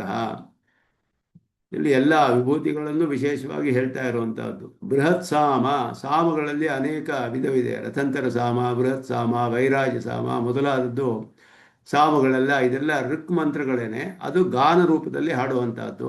ಬೇರೆ ಬೇರೆ ವಿಧವಾಗಿ ಗಾನವು ಹಾಡಲ್ಪಡುತ್ತೆ. ಅದಕ್ಕೆಲ್ಲ ಬೇರೆ ಬೇರೆ ಸಾಮಗಳು ಹೇಳಲ್ಪಟ್ಟಿದೆ. ರಥಂತರ ಸಾಮ ಮಂತ್ರಗಳಿದೆ, ಈ ರೀತಿ ಎಲ್ಲ ಮಂತ್ರಗಳು ಹೇಳಲ್ಪಟ್ಟಿದೆ ಸಾಮವೇದದಲ್ಲಿ. ಆ ಸಾಮವೇದಗಳಲ್ಲಿ ಹೇಳಲ್ಪಟ್ಟಿರುವ ಸಾಮಗಳಲ್ಲಿ ಬೃಹತ್ ಸಾಮವಾಗಿರೋದು ನಾನೇ ಆಗಿದ್ದೇನೆ ಅಂತ ಹೇಳೋದು. ಛಂದಸಾಂ ಗಾಯತ್ರಿ ಅಹಂ, ಅದಕ್ಕೆ ಒಂದು ಶ್ರೇಷ್ಠತೆ ಅನ್ನೋದು ಸ್ಪಷ್ಟವಾಗಿದೆ. ಕುಸುಮಾಕರ ವಸಂತಃ, ವಸಂತಃ ಕುಸುಮಾಕರ, ಎಲ್ಲ ವೃಕ್ಷಗಳೆಲ್ಲ ಪುಷ್ಪ ಫಲಗಳನ್ನು ಕೊಡುವಂತಹ ವಸಂತ ಋತು, ಅದು ಹೇಳಲ್ಪಟ್ಟಿದೆ ಇಲ್ಲಿ. ಸಾಮಸು ಬೃಹತ್ ಸಾಮ, ಮಾಸಗಳಲ್ಲಿ ಮಾರ್ಗಶೀರ್ಷ, ಯಾಕೆಂದರೆ ಅದು ಆರಂಭ ಮಾಸ ಅಂತ ಹೇಳಲ್ಪಟ್ಟಿದೆ. ಕೇಶವ ಅಧಿದೇವತೆ, ಅದಕ್ಕೆ ಕೇಶವ, ನಾರಾಯಣ, ಮಾಧವ, ಗೋವಿಂದ ಮೊದಲಾದ ನಾವು ಹೇಳ್ತೀವಿ 12 ದ್ವಾದಶ ನಾಮಗಳು ಪರಮಾತ್ಮನಿಗೆ. ಕೇಶವಾಯ ನಮಃ, ನಾರಾಯಣ ನಮಃ, ಮಾಧವಾಯ ನಮಃ, ಗೋವಿಂದಾಯ ನಮಃ ಅಂತ ಹೇಳುವಾಗ ಈ ಮಾರ್ಗಶೀರ್ಷ ಮಾಸಕ್ಕೆ ಕೇಶವ ಅಧಿದೇವತೆ. ಅಲ್ಲೇ ಮೊದಲು ಹಿಂದಿನ ಕಾಲದಲ್ಲಿ ಅದುವೇ ಆರಂಭದ ಮಾಸವಾಗಿತ್ತು ಅಂತ ಹೇಳಲ್ಪಟ್ಟಿದೆ.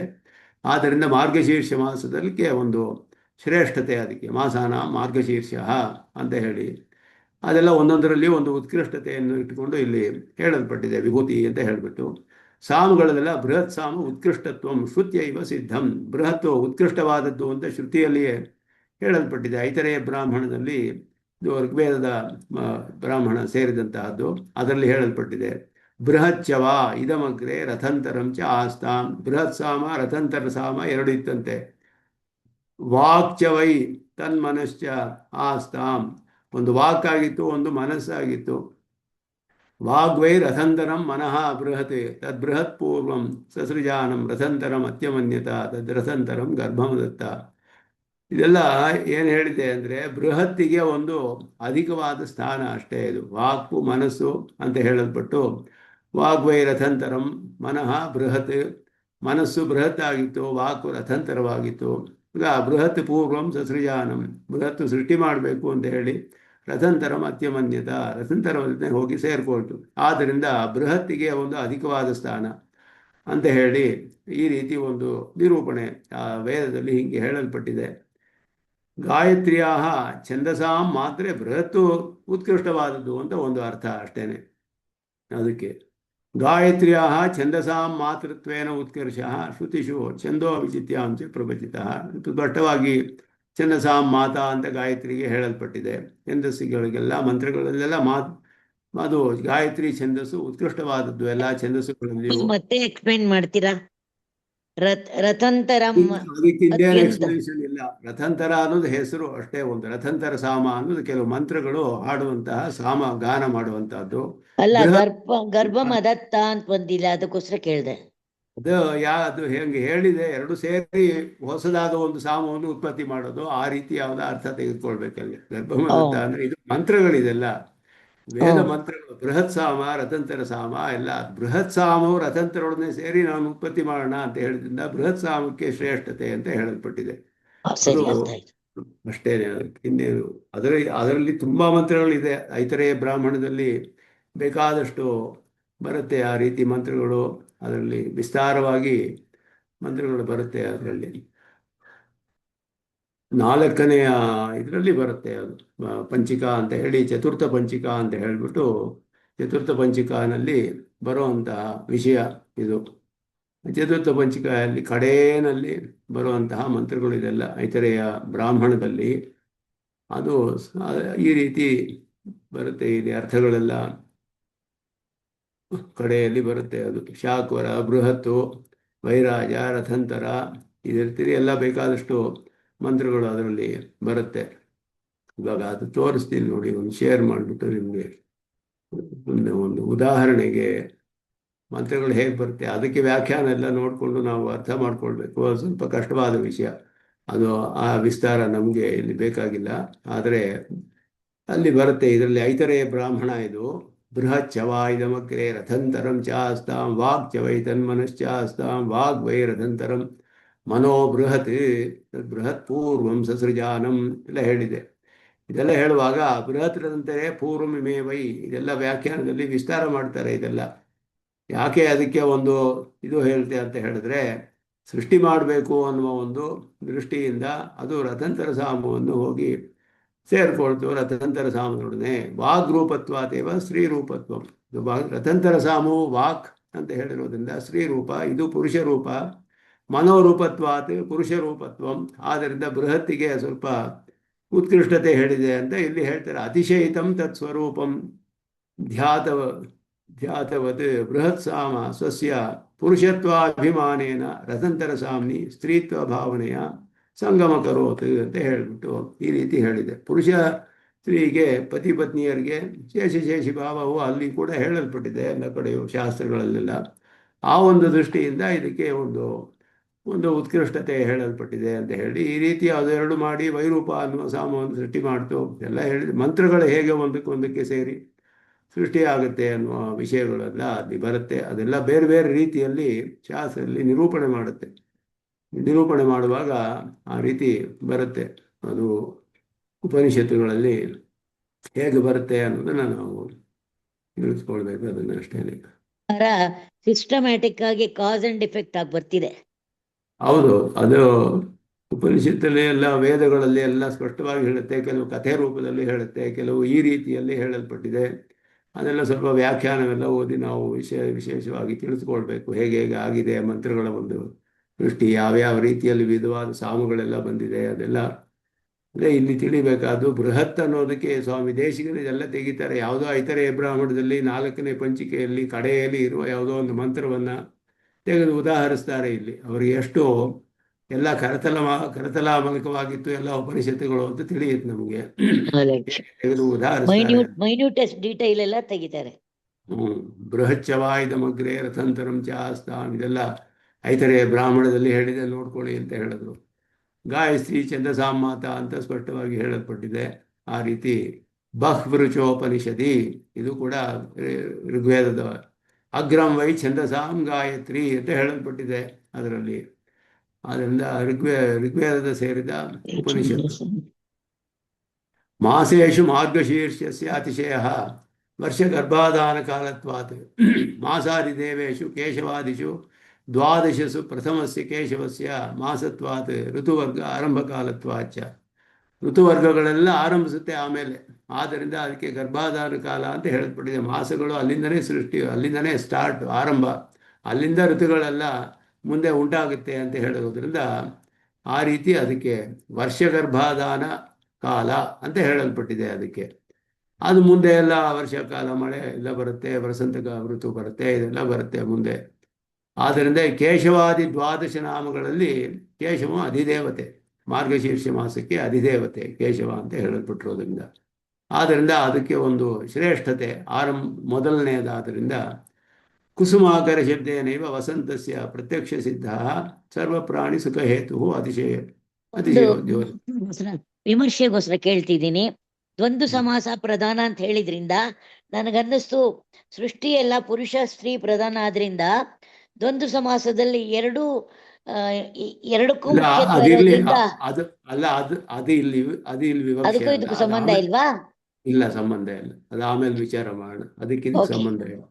ಸಮಾಸಗಳಲ್ಲಿ ಉಭಯ ಶಬ್ದ ಪ್ರಧಾನ ಅಷ್ಟೇ ಇಲ್ಲಿ ಹೇಳಲ್ಪಟ್ಟಿರೋದು.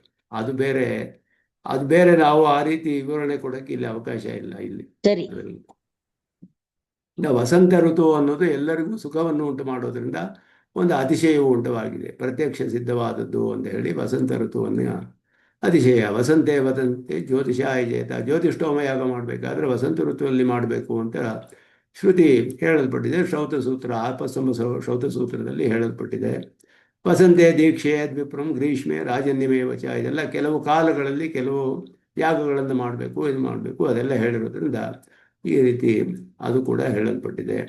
ಆದ್ದರಿಂದ ಅದಕ್ಕೆ ಒಂದು ಉತ್ಕೃಷ್ಟತೆ, ಅದು ನನ್ನ ವಿಭೂತಿ ಅಂತ ಹೇಳುವಂತಹ ವಿಷಯ. ದ್ಯೂತಂ ಛಲಯತಾಮಸ್ಮಿ ತೇಜ ತೇಜಸ್ವಿನಾಮಹಂ ಜಯೋಸ್ಮಿ ವ್ಯವಸಾಯೋಸ್ಮಿ ಸತ್ವಂ ಸತ್ವವತಾಮಹಂ. ದ್ಯೂತಂ ಛಲಯತಾಮಸ್ಮಿ ಅಂತ ಹೇಳಿ ಇದು ಕೂಡ ಇಲ್ಲ ಮುಖ್ಯವಾಗಿ ತಿಳಿಯೋದು. ಛಲಂ ಕುರ್ವತಾಂ ಛಲಾಸ್ಪದೇಶು ಅಕ್ಷಾದಿ ಲಕ್ಷಣಂ ದ್ಯೂತಮಹಂ ಇದಕ್ಕೆಲ್ಲ ಸ್ವಾಮಿ ದೇಶಿಕ ವಿಸ್ತಾರವಾಗಿ ವಿವರಿಸ್ತಾರೆ ಇದೆಲ್ಲ.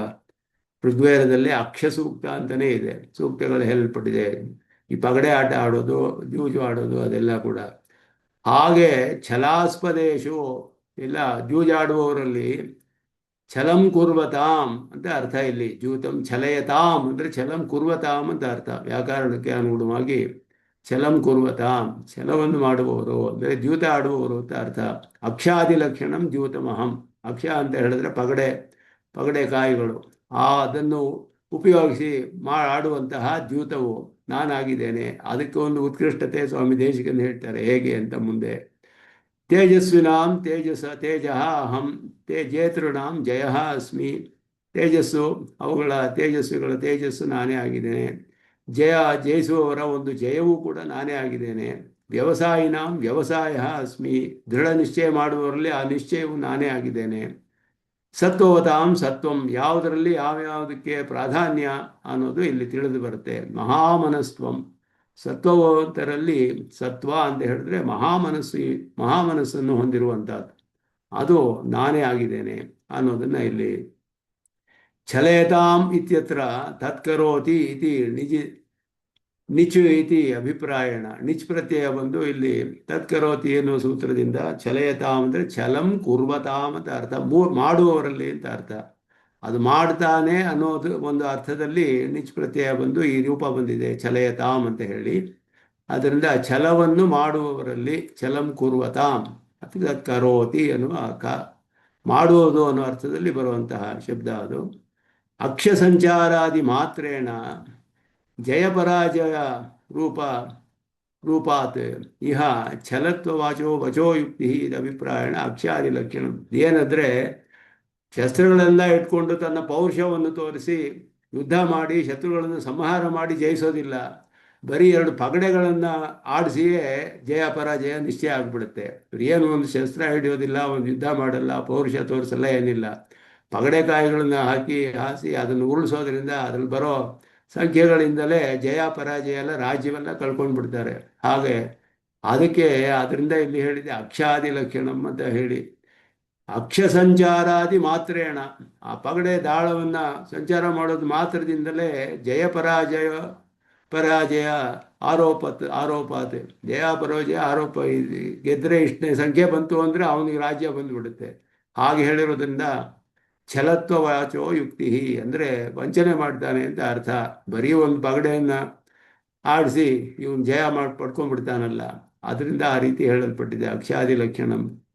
ತೇಜ ತೇಜಸ್ವಿನಾಂ ಇತ್ಯಾದಿವತ್ ದಿವ್ಯತಾಂ ದ್ಯೂತಮಹಂ ಇತಿ ಅನವಿಧಾನಾತ್ ಛಲೇತಾಮಿತಿ ಛಲಕರಣ ಮಾತ್ರ ವಚನಾಚ ಛಲಸ್ಥಾನಾಂತರೇಭ್ಯ ಕ್ರಯ ವಿಕ್ರಯ ಋಣ ದಾಯ ಸಂಮಿತ್ ಸಂಗರಾದಿಭ್ಯ ದ್ಯೂತಸ್ಯ ಅತಿಶಯತ್ವಂ ವಿಕ್ಷೇಯತ್ವಂ. ಬೇರೆ ವಿಧವಾದ ಎಲ್ಲ ಛಲಸ್ಥಾನ, ಬೇರೆ ಬೇರೆ ಛಲಸ್ಥಾನಗಳಿದೆ. ಮಾರುವುದು, ಪರಿಚಯ ತೆಗೆದುಕೊಳ್ಳೋದು, ಋಣ ಕೊಡೋದು ಮೊದಲಾದದೆಲ್ಲ ಏನೇನಿದೆಯೋ ಎಲ್ಲದಕ್ಕಿಂತಲೂ ಕೂಡ ಇದು ಪಗಡೆ ಆಟ ಅಂತ ಹೇಳೋದು ಅಧಿಕವಾದ ದ್ಯೂತ ಅಂತ ಹೇಳುವುದು ಅಧಿಕವಾದ ಛಲ ಹೊಂದಿದೆ. ಆದ್ದರಿಂದ ಛಲಾಸ್ಪದೇಶು ಅಕ್ಷಾದಿ ಲಕ್ಷಣಂ ದ್ಯೂತಂ ಅಂತ ಹೇಳಿದ್ರು. ದ್ಯೂತಲ್ಲಿ ಹೆಚ್ಚು ವಂಚನೆ ಜಾಸ್ತಿ ಅಂತ ಹೇಳಿಬಿಟ್ಟು ಬೇರೆ ಎಲ್ಲದಕ್ಕಿಂತ ವಂಚನಾಸ್ಪದೇಶು ಇತ್ಯರ್ಥ. ಛಲಾಸ್ಪದೇಶು ಅಂದರೆ ವಂಚನಾಸ್ಪದೇಶು, ವಂಚನೆ ಮಾಡುವುದರಲ್ಲಿ ಇದಕ್ಕೆ ಅಧಿಕವಾದ ಸ್ಥಾನ. ಆದ್ದರಿಂದ ಈ ಪಗಡೆ ಆಟ ಅನ್ನೋದು ಅಕ್ಷ ಮೊದಲಾದದ್ದು ಹೇಳಲ್ಪಟ್ಟಿದೆ.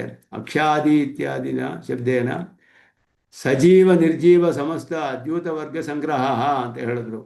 ಅಕ್ಷಾದಿ ಲಕ್ಷಣಂ ಅಂತ ಹೇಳಿದಾಗ ಆ ಅಚೇತನವಾದ ಪಗಡೆ, ಆ ದಾಳ, ಅದು ನಿರ್ಣಯ ಮಾಡುತ್ತೆ ಜಯ ಪರಾಜಯವನ್ನು. ಅದಕ್ಕೂ ಸ್ವಲ್ಪ ಹೆಚ್ಚು ವಂಚನೆ ಮಾಡೋದಕ್ಕೆ ಇದು ಅಚೇತನವೇ ಅದನ್ನು ನಿರ್ಣಯ ಮಾಡುತ್ತೆ. ಆದ್ದರಿಂದ ಸಜೀವ ನಿರ್ಜೀವ ಸಮಸ್ತ ದ್ಯೂತ ವರ್ಗ ಸಂಗ್ರಹ. ಎಲ್ಲರೂ ಕೂಡ ದಾಳೆ ಹಾಕೋನು, ಆ ಪಗಡೆ ದಾಳಗಳು ಇದು ಎಲ್ಲವೂ ಕೂಡ ನಿರ್ಜೀವ ಮಾತ್ರ ಗ್ರಹಣಾಯ ಅಕ್ಷಾದಿ. ಆ ನಿರ್ಜೀವವಾದ ಪಗಡೆ ಅಂತಲೇ ಇಟ್ಕೊಳ್ಬೋದು, ದಾಳಗಳು ಅಂತಲೇ ಇಟ್ಕೋಬೋದು. ಅದರಿಂದಲೇ ಅವನ ಜಯ ಪರಾಜಯ ಎಲ್ಲ ಆಗ್ಬಿಡುತ್ತೆ. ಆದ್ದರಿಂದ ಅತಿಶಯತ್ವಂ ಅನಾಯಾಸೇನ ಧರ್ಮ ಅವಿರೋಧೇನ ಅಭ್ಯುಪಗಮಾದೇವ ಸಮಸ್ತ ಧನಹರಣಾದೇಹೇ ಶಕ್ಯತ್ವಾತ್. ಆದರೆ ಇದು ಒಂದು ವಿಹಾರಕ್ಕೋಸ್ಕರ ಮಾಡ್ತಾರೆ, ಆದರೆ ದ್ಯೂತವೂ ಆಡ್ತಾರೆ. ಇದು ಧರ್ಮಕ್ಕೆ ವಿರುದ್ಧವಲ್ಲ ಅಂತ ಹೇಳಲ್ಪಟ್ಟಿದೆ. ಧರ್ಮ ಅವಿರೋಧೇನ ಅಭ್ಯುಪಗಮಾತೆ, ಇದು ಧರ್ಮಕ್ಕೆ ವಿರುದ್ಧವಲ್ಲ ಅಂತ ಒಪ್ಕೊಂಡಿದ್ದಾರೆ. ಆದ್ದರಿಂದ ಈಗ ಧರ್ಮರಾಜನೇ ಆಡ್ದ ಅದನ್ನು. ಅದು ಒಂದು ಎಲ್ಲ ಧನವನ್ನು ಕೂಡ ಅಪಹಾರ ಮಾಡಿಬಿಡ್ಬೋದು ಅದರಲ್ಲಿಯೇ ಅನ್ನೋದು. ಆದ್ದರಿಂದ ಈ ರೀತಿ ಹೇಗಿದೆ ಋಗ್ವೇದದಲ್ಲೂ ಹೇಳಿದೆ, ಅಕ್ಷಸೂಕ್ತಗಳೆಲ್ಲ ಹೇಳಿದೆ, ಋಗ್ವೇದದಲ್ಲಿ ಬರುತ್ತೆ, ಅಕ್ಷಸೂಕ್ತ ಅಂತಲೇ ಬರುತ್ತೆ. ಅದಕ್ಕೆ ಒಂದು ಶರಯತಾಮ್ ಅಂತ ಹೇಳುವಾಗ ದ್ಯೂತವನ್ನು ಅದನ್ನು ಹೇಳ್ತಾರೆ ಇಲ್ಲಿ. ತೇಜಸ್ವಿ ಸತ್ವವತ್ ಶಬ್ದಯೋ, ತೇಜಸ್ವಿ ಸತ್ವವತ್ ಶಬ್ದಯೋ ಪೂರ್ವೋತ್ತರಯೋ ತೇಜಸ್ಸತ್ವಾಭ್ಯಾಂ ಅವರುದ್ಧತ್ವಾತ್ ತತ್ರ ಜಯ ವ್ಯವಸಾಯೋ ಅನ್ವಯ ಅನೌಚಿತ್ಯಾತ್ ಉಚಿತೌ ಜೇತೃ ವ್ಯವಸಾಯ ಶಬ್ದೋ ಪೂರ್ವಾಪರಛಾಯ ಅರ್ಥಾಕ್ಷಿಪ್ತೋ ಇತ್ಯಾದಿ ಜೇತೃನಾಂ ವ್ಯವಸಾಯಿನಾಂ ಅಂತ ಅರ್ಥ ಮಾಡು. ತೇಜಸ್ವಿನಾಮಹಂ ಅಂತ ಹೇಳುವಾಗ ಮೊದಲು ಸತ್ವ ತೇಜಸ್ಸತ್ವಾಭ್ಯಾಮ್ ಅವರುದ್ಧತ್ವಾತ್, ತೇಜಸ್ಸು ಸತ್ವ ಎಲ್ಲ ಮೊದಲು ಕೂಡ ಹೇಳಲ್ಪಟ್ಟಿದೆ. ಪರಾಭವನ ಸಾಮರ್ಥ್ಯ ಮೊದಲ ಪರಾಭಿಭವ ಸಾಮರ್ಥ್ಯ ಅಂತೆಲ್ಲ. ಜಯ ವ್ಯವಸಾಯವೋ ಅನ್ವಯ ಅನೌಚಿತ್ಯಾತ್, ತೇಜಸ್ಸು ಸತ್ವ ಅನ್ನೋದಕ್ಕೆ ಜಯ ವ್ಯವಸಾಯ ಮೊದಲಾದದ್ದು ಅನ್ವಯ ಉಚಿತವಲ್ಲದೇ ಇರೋದ್ರಿಂದ ಉಚಿತವಾದ ಜೇತೃ ವ್ಯವಸಾಯಿ ಶಬ್ದಗಳು ಇಲ್ಲಿ ಹೇಳಲ್ಪಟ್ಟಿದೆ ಅನ್ನೋದನ್ನು ಹೇಳ್ತಾ ಇದ್ದಾರೆ ಇಲ್ಲಿ. ಯಾಕೆ ಅಂತ ಹೇಳಿದ್ರೆ ತೇಜಸ್ಸು ಸತ್ವ ಅಂತ ಹೇಳೋದು ಇಲ್ಲಿ ತೇಜಸ್ಸನ್ನು ಉಳ್ಳವನು, ಜಯಿಸುವವನು ಅಂತ ಅರ್ಥ.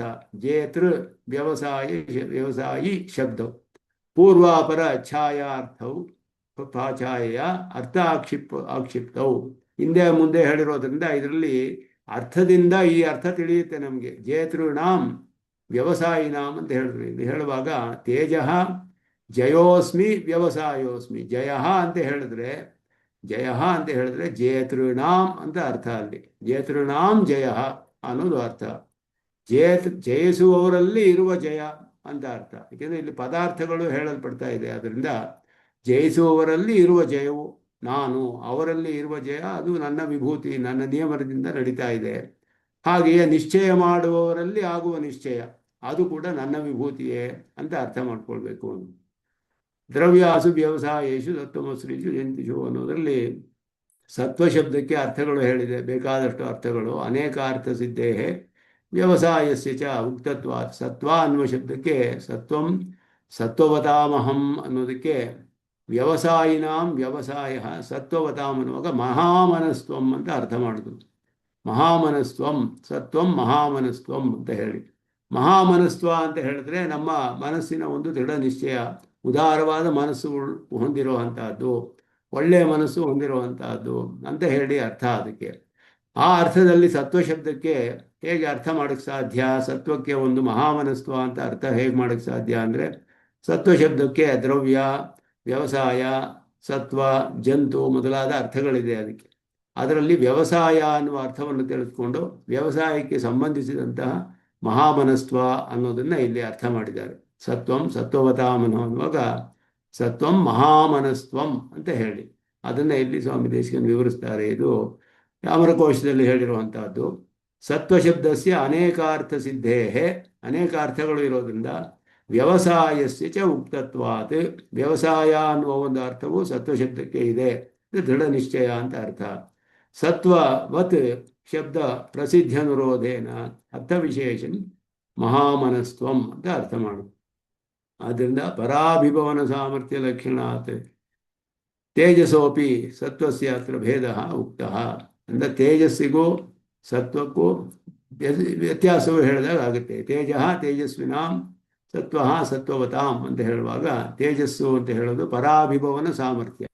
ಆ ವೈರಿಗಳು ಇವನು ನೋಡಿದ್ರೇನೆ ಸೋತು ಹೋಗ್ತಾರೆ, ಅವರಿಗೆ ಕಾಲ ನಡಗಕ್ಕೆ ಆರಂಭಿಸ್ಬಿಟ್ಟಿರುತ್ತೆ. ಅದು ಪರ ಅಭಿಭವನ ಸಾಮರ್ಥ್ಯ ಅಂತ ಹೇಳಿ ನೋಡಿದ್ರೇನೆ ಅವರಿಗೆ ಭಯ ಉಂಟಾಗ್ಬಿಡ್ಬೇಕು. ಅಂತಹ ಒಂದು ಗುಣ ತೇಜಸ್ಸು ಅಂತ ಹೇಳಲ್ಪಟ್ಟಿದೆ. ಅದಕ್ಕೂ ಸತ್ವಕ್ಕೂ ವ್ಯತ್ಯಾಸವೂ ಹೇಳಲ್ಪಟ್ಟಿದೆ ಅನ್ನೋದನ್ನು ಇಲ್ಲಿ ಸ್ಪಷ್ಟಪಡಿಸ್ತಾರೆ. ಇದೆಲ್ಲ ಅವನ ವಿಭೂತಿಗಳಲ್ಲಿ ಹೇಳಲ್ಪಟ್ಟ ವಿಷಯಗಳು.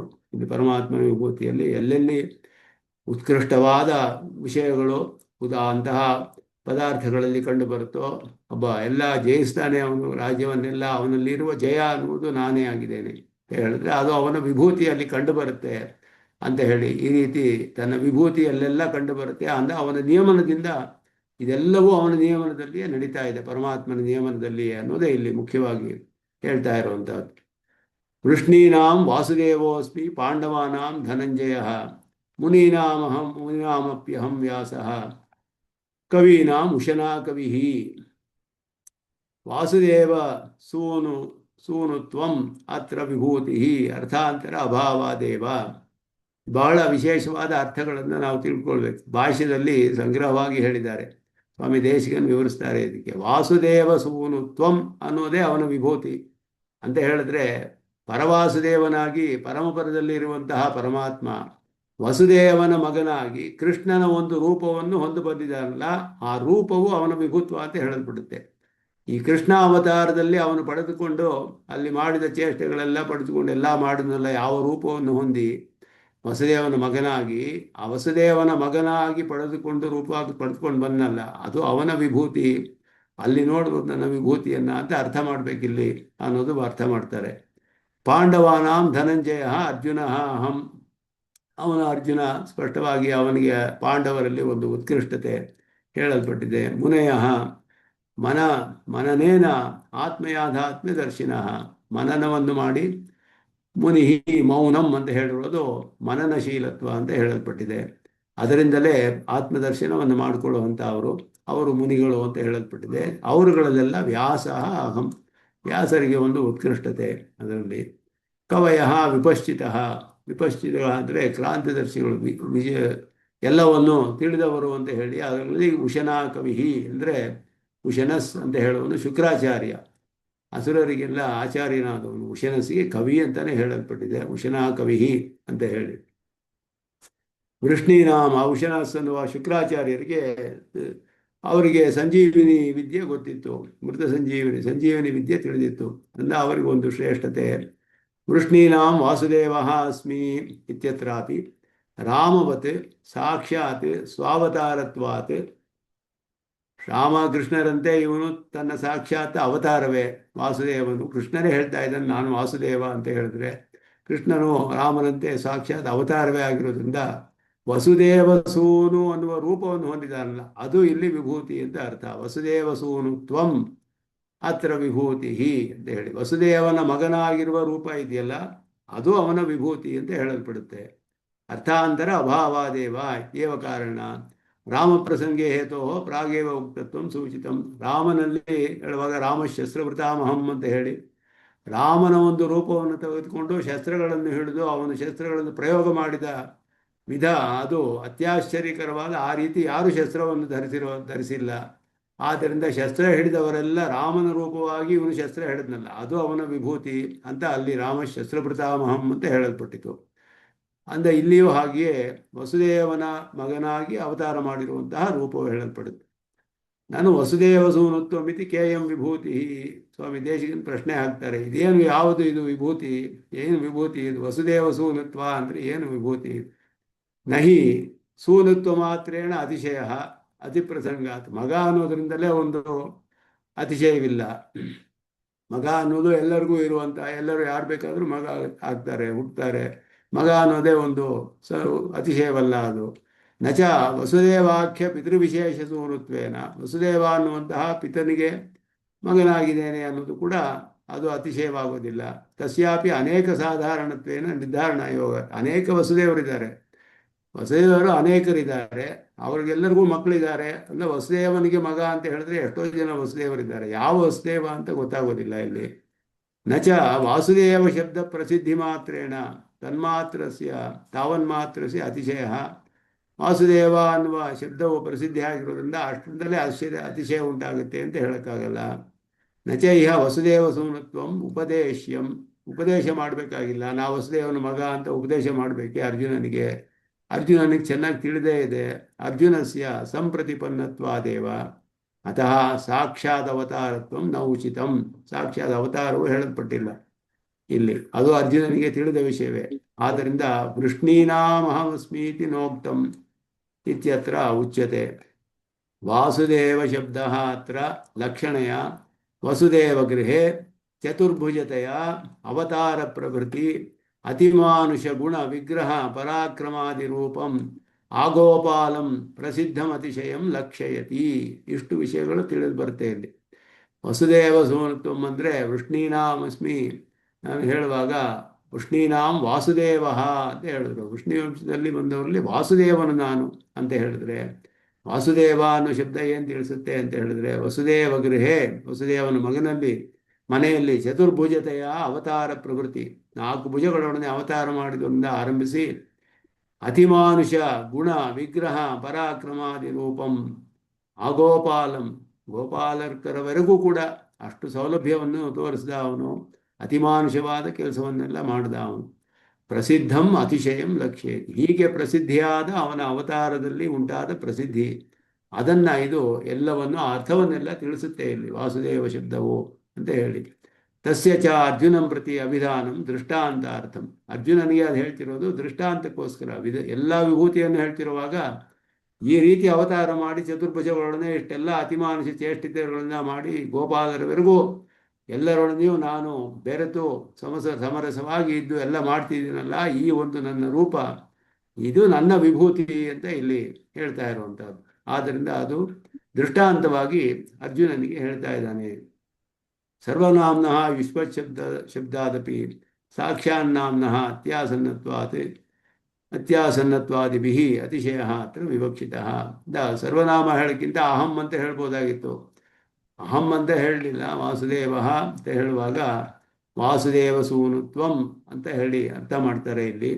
ವಾಸುದೇವ ಅಸ್ಮಿ ಅಂತ ಹೇಳುವಾಗ ಸರ್ವನಾಮ ಶಬ್ದಕ್ಕಿಂತ ಸಾಕ್ಷಾತ್ತಾಗಿ ವಾಸುದೇವ ಅಂತ ಹೆಸರು ಹೇಳಿದ್ರೆ ಅತಿಶಯವು ತಿಳಿಯುತ್ತೆ ಅಂತ ಹೇಳಿ. ಅಂದರೆ ಅರ್ಜುನನಿಗೆ ಇವಾಗ ವಿಶೇಷವನ್ನೇ ಹೇಳ್ತಾರೆ ಇಲ್ಲಿ. ಪಾಂಡವರಲ್ಲಿ ನಾನು ಧನಂಜಯ, ಪಾಂಡವಾನಾಂ ಧನಂಜಯ ಅಂತ ಹೇಳಿದ್ರೆ ಅರ್ಜುನನು ನಾನು ಅಂತ ಹೇಳಿ ವ್ಯಾಖ್ಯಾನ ಮಾಡಿದ್ರು ಭಾಷಿಕಾರರು. ಪಾಂಡವಾನಾಂ ಧನಂಜಯ, ಅರ್ಜುನ ಅಹಂ ಅಂತ ಹೇಳಿ, ಅದರಲ್ಲಿ ಧರ್ಮೇ ಯುಧಿಷ್ಠಿರಸ್ಯ ಸರ್ವಾತಿಶಾಯಿತ್ವಾತ್, ಯುಧಿಷ್ಠಿರನಿಗೆ ಧರ್ಮದಲ್ಲಿ ಅತಿಶಯ, ಬಲೇಚ ಭೀಮಸೇನಸ್ಯ, ಬಲದಲ್ಲಿ ಭೀಮಸೇನನಿಗೆ, ಆಭಿರೂಪ್ಯಾದಿಜು ಮಾದ್ರಿ ಸುತೆಯೋ, ನಕುಲ ಸಹದೇವರಿಗೆ ಬಹಳ ಸುಂದರರಾಗಿರುವವರು ಅನ್ನೋದು ಇದು. ಅರ್ಜುನ ಇತಿ ಪ್ರಸಿದ್ಧ ನಾಮಧೇಯನ ವಿಶದೀಕರಣ, ಅರ್ಜುನ ಅನ್ನೋದು ಅವನಿಗೆ ಪ್ರಸಿದ್ಧವಾದ ನಾಮದೇವ, ಅವನಿಗೆ ಆ ನಾಮಧೇಯ, ಅವನು ಒಳ್ಳೆಯ ತೇಜಸ್ವಿ ಆದವನು ಮೊದಲಾದದ್ದು. ಇಲ್ಲಿ ಕೆಲವು ವಾಕ್ಯಗಳು ಒಂದು ಬಿಟ್ಟೋಗಿದೆ ಅಂತ ಹೇಳಿಬಿಟ್ಟು ಉತ್ತಮೂರು ಸ್ವಾಮಿಗಳು ಟೀಕೆಯಲ್ಲಿ ಹೇಳ್ತಾರೆ.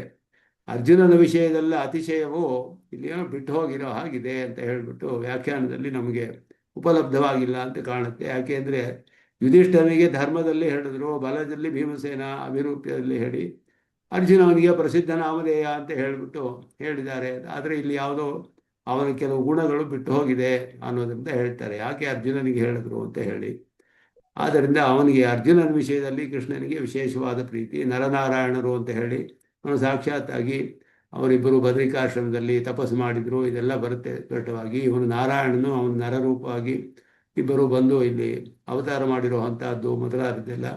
ಅರ್ಜುನನ ನರನಾಗಿ ಹುಟ್ಟಿದ್ದಾನೆ, ಪರಮಾತ್ಮನು ಕೃಷ್ಣನಾಗಿ ಬಂದು ಅವತಾರ ಮಾಡಿದ್ದಾನೆ, ಇದೆಲ್ಲ ಪುರಾಣಗಳಲ್ಲಿ ಬರುತ್ತೆ ಕಥೆಗಳೆಲ್ಲ. ನನಗೆ ಅರ್ಜುನನಿಗೆ ಒಂದು ವಿಶೇಷವಾದ ಅತಿಶಯವಿದೆ ಅನ್ನೋದರಿಂದ ಅರ್ಜುನನನ್ನೇ ಇಲ್ಲಿ ಹೇಳಿದ್ದಾನೆ. ತೇನ ಸ್ವಾಭಿಮುಖಂ ಅರ್ಜುನಂ ಪ್ರತಿ ತ್ವಮಿತಿ ನಿರ್ದೇಶ ಅಭಾವಾತ್ ಕಿಂ ಧನಂಜಯಾಖ್ಯ ಅನ್ಯ ಇತಿ ಶಂಕಾ ವಿದಾಸ. ತ್ವಮ್ ಅಂತ ಹೇಳಿಲ್ಲ, ನಾನು ಪಾಂಡವರಲ್ಲಿ ನಾನು ನೀನೇ ಆಗಿದ್ದೀನಿ ಅಂತ ಹೇಳಿಲ್ಲ, ಧನಂಜಯ ಅಂತ ಹೇಳಿದ್ರಿಂದ, ಅದರಿಂದ ಅದಕ್ಕೆ ಧನಂಜಯ ಅಂತ ಬೇರೆ ಯಾರೋ ಇದಾರಿಯೋ ಅಂತ ಹೇಳಿದ್ರೆ ಯಾರು ಇರ್ಲಿಲ್ವಾ ಅಲ್ಲಿ? ಸಾಕ್ಷಾತ್ ಅರ್ಜುನನೇ ಅಂತ ಇಲ್ಲಿ ಅರ್ಥ ಇಲ್ಲಿ ಸಾಕ್ಷಾತ್ ಅರ್ಜುನನೇ ಅಂತ ಅರ್ಥ ಮಾಡ್ಕೊಳ್ಬೇಕು. ನಹಿ ಅತ್ರ ಪಾರೋಕ್ಷ್ಯ ಪ್ರಸಂಗ ಅಪರೋಕ್ಷ್ಯ ಸೇವ ಸರ್ವತ್ರ ಅರ್ಥ ಸರ್ವದರ್ಶಿನ ವಚನಾತ್. ಪರಮಾತ್ಮ ಎಲ್ಲ ಸಾಕ್ಷಾತ್ತಾಗಿ ಮಾಡ್ಕೊಂಡು ಹೇಳ್ತಿದ್ದಾನೆ, ಇಂಡೈರೆಕ್ಟಾಗಿ ಹೇಳ್ತಿಲ್ಲ, ನೇರವಾಗಿ ಹೇಳ್ತಾ ಇದ್ದಾನೆ. ಆದ್ದರಿಂದ ನೇರವಾಗಿ ಹೇಳ್ತಿರೋದ್ರಿಂದ ಧನಂಜಯನು ಅರ್ಜುನನೇ ಅನ್ನೋದು ಅರ್ಥ ಇಲ್ಲ, ಬೇರೆ ಯಾರೋ ಧನಂಜಯ ಅಲ್ಲ ಅಂತ ಇಲ್ಲಿ ಸ್ಪಷ್ಟಪಡಿಸ್ತಾರೆ. ಅದೇ ರೀತಿಯಲ್ಲಿ ಋಷಿಗಳಲ್ಲಿ ನಾನು ವ್ಯಾಸನು ಅಂತ ಹೇಳಿದಾಗ ಋಷಿತ್ವಂ ಹಿ ಅದೃಷ್ಟ ವಿಶೇಷಾತ್ ಅತೀಂದ್ರಿಯಾರ್ಥ ದರ್ಶಿತ್ವಂ.